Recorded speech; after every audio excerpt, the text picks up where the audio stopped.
5 days since the initial outbreak on the other end of the world, there were still stragglers in the town of Smashville trying to escape the rise of the undead.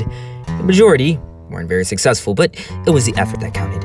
The purple staff connected with the side of the infected skull, quick and swift, blood and brains splattering everywhere in an almost cartoonish way. A foot stomped on what was left of the zombie's head, making a disgusting gooey sound. The Dark Angel smirked, taking a look back at his crew. That, ladies and gents, is how you kill like a boss. Snake clapped his hands, the only one besides Ice amazed by the efficiency and gore of the kill. Impressive, Dark Pit. You handled that situation better than I could have. Did I ever mention that that's a mighty fine weapon you've got there? Dark Pit smirked. Thanks. And no, I don't believe you have ever mentioned my fine weapon. Well, I am now, Snake nodded. A mighty fine weapon indeed, he repeated. Fox, Lucina, and Marth all rolled their eyes. They were all aware of the Dark Angel's Dark Pit staff being a fine weapon. They really didn't need to be reminded of it via constant bragging. Ice chuckled. They sure do know good things when they see them, right, Snow? Snow rolled her eyes, smiling. Yeah, Ice, it's all grand and cool. Ice scowled. It's nice to hear your enthusiasm. We should get going, Link said, holding a sleeping Nana in his arms.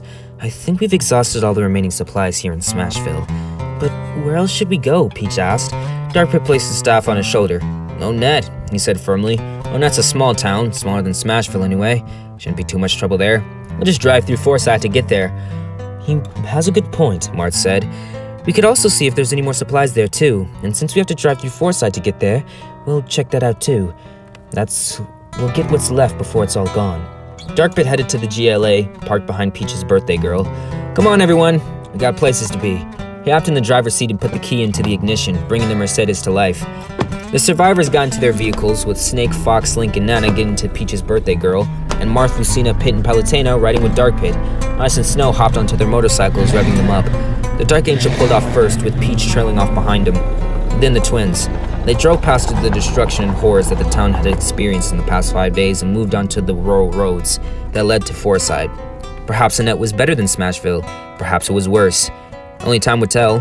What time did tell them was that if they wanted to live, they'd better learn how to survive.